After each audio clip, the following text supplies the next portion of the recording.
Here's some things that prayer does. For example, prayer is the only real way to know yourself. You can't know who the heck you are until you see God. I mean, you don't know how small you are until you see the ultimate big person. The fact of the matter is that the more you know God, the more you come to see who you are. And actually, you can't know God without knowing yourself. If you can't admit who you are, you can't know God. If you don't know God, you will never be able to see or admit who you are. The knowledge of God and the knowledge of yourself grow or atrophy together. And what that means is there's no way to even know yourself without prayer. Secondly, there's no way to change without prayer. You know why? Because real change happens when your loves are reordered. So if you're saying, for example, I need to stop A. I do A and I do B and I need to stop A and B.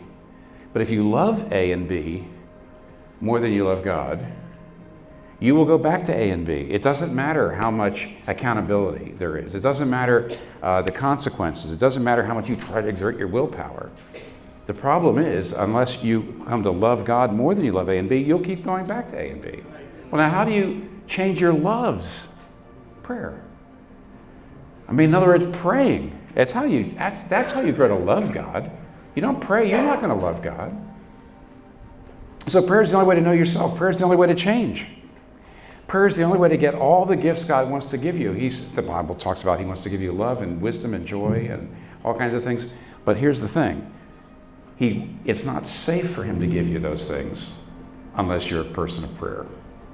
It's not safe. Actually, one of the things, the simple fact of the matter is, I talked to somebody not that long ago who became very wealthy early in life, and he said it was the worst thing that ever happened to him. Because he said he made a deal and it went beautifully and he made a ton of money, and immediately, instead of looking at that as, either luck or the grace of God, he said, I am really hot spit. I am really great. I am unbelievable. I am smart. I'm smarter than other people. I have more money than anybody else that I know, so I'm smarter than anybody else I know. And he said it was a disaster.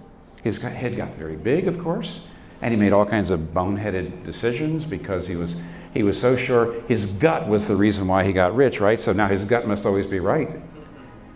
Do you understand why if God gives you all the great gifts He's got ready for you, if you haven't prayed, it would be the worst thing for you?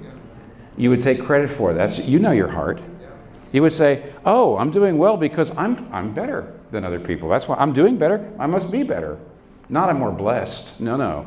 That's not how your heart operates.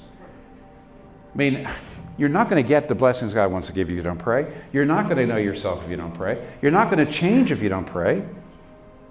You're not going to know God if you don't pray. You might know about God, but you're not even going to know God. You've got to learn to pray. You have to. There's no other way.